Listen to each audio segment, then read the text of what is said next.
what an appendectomy is and a tonsillectomy. How about a frenectomy? If it sounds like the removal or alteration of some kind of tissue, you're on target.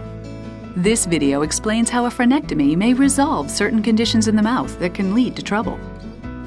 A frenum is a small fold of skin or membrane that connects more movable parts of the oral cavity, like the lips, cheeks, or tongue, to the more stationary jaw and gums. The frenum under your tongue is called the lingual frenum. When the lingual frenum is too large, it may impair the patient's speech and restrict the movement of the tongue. This condition is sometimes known as tongue-tied. The labial frenum is located between the two front teeth. It connects the upper lip to the maxilla or upper jaw. When this frenum is too large, it may interfere with the orthodontist's ability to move the teeth into alignment. In some cases, an untreated labial frenum may result in other problems, such as the resorption or dissolving of the bone in this area of the mouth. Many times, an orthodontist will refer a patient to the oral and maxillofacial surgeon for removal of the labial frenum. Where a frenum is left between teeth, it may be impossible to bring the teeth together. Sometimes, the bone between these teeth can actually fail to form or dissolve away. The most common frenectomy recommended by an orthodontist involves removing the extra tissue between the upper two front teeth.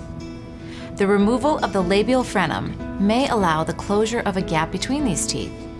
In the lower jaw, removal of an excess lingual frenum allows normal tongue mobility. If left untreated, restricted tongue function can cause adverse changes in tooth position, jaw development, and sometimes in speech.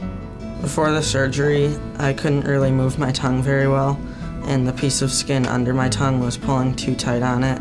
When the orthodontic patient comes to the oral and maxillofacial surgery office for a consultation before a frenectomy procedure, the surgeon takes a history, conducts a physical examination, and reviews any pertinent radiographs. The procedure is explained and an appointment for surgery is scheduled. For surgery, it's very important that the mouth be clean. We ask patients to brush and floss their teeth as usual. Sedation may be required, especially for young children, so ask your surgeon about restrictions on eating and drinking before surgery. Finally, it's best to go to surgery wearing loose and comfortable clothing. They cut away the skin, a little bit of the skin underneath my tongue that was pulling it back. It worked out very well. Now I can move my tongue a lot more, and I can get pieces of food that might get stuck in my teeth.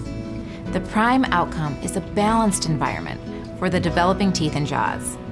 This balanced soft tissue environment supports not only the establishment of proper tooth and jaw position during treatment, but helps us maintain these changes long term. For more information about a frenectomy, talk to your orthodontist or your oral and maxillofacial surgeon.